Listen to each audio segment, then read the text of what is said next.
Thursday was a dark day. As you know, there were coordinated bomb blasts in Hyderabad. 15 innocent people died and hundreds were hurt. My wife is from Hyderabad and I love the city. I enjoy the biryani, Hyderabadi Hindi, its many sights, and most importantly, the warmth of its people. The pictures from Dilsukh Nagar made for difficult viewing, and I feel for the families. My own friends and family are safe, and thank goodness for that. The media went ballistic about the blasts. Rightly so, in my opinion. Here is CNN IBN. Home Ministry sources say that they had specific input about a possible terror attack, and this input was passed on to the 6 metropolitan cities of India, including Hyderabad, after which the Andhra Pradesh police did bandobast and did the normal drill required after such an alert or an advisory issued by the centre.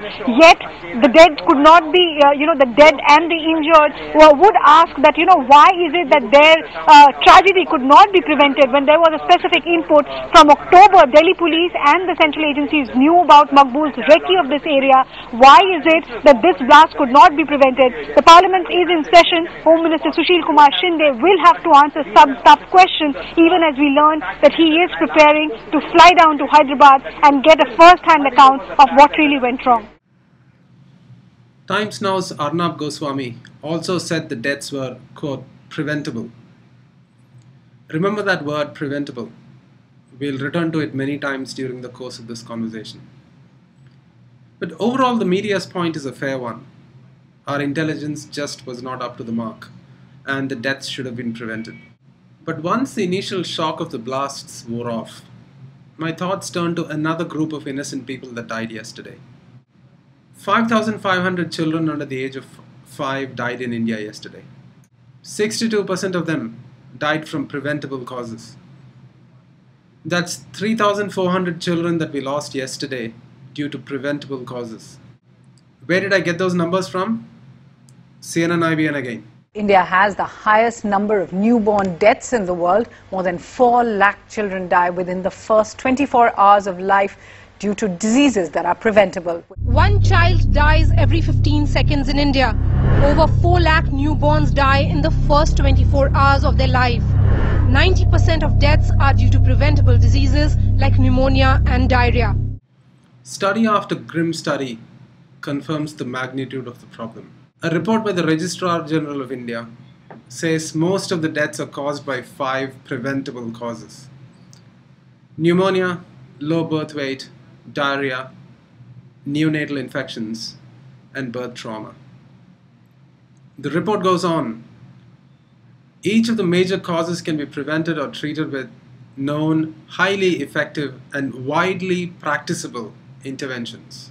Despite that, 3,400 children will die today too, from those very same preventable causes.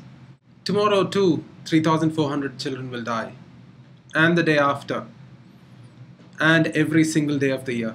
In fact, let's stack up preventable infant deaths against all deaths caused by terror. Since the 26/11 terror attacks in Mumbai, we have lost 5 million children to preventable causes. That's about the same number of children as the entire population of Singapore. On the other hand, we have lost fewer than 1,000 people to terror. And yet, we are not half as outraged by preventable infant mortality as terror strikes. Why is it that we don't demand that the government address the issue urgently? Is it because we, meaning you and I, are personally highly unlikely to be affected by infant mortality? We rightly demand that the government keep us safe from terror. But shouldn't we also demand that the government keep the country's children safe? We rightly want our intelligence services to be held to account. But shouldn't we also want the Minister of Women and Child Development to be held to account? Do we even know who that is? I didn't, till I just found out that her name is Krishna Tirath. Why don't we demand that she do her job and not fail our children? In the coming days, candlelight vigils will be held for the victims of the Hyderabad terror attacks. And rightly so. But where are the candlelight vigils for the 3,400 children that die every day?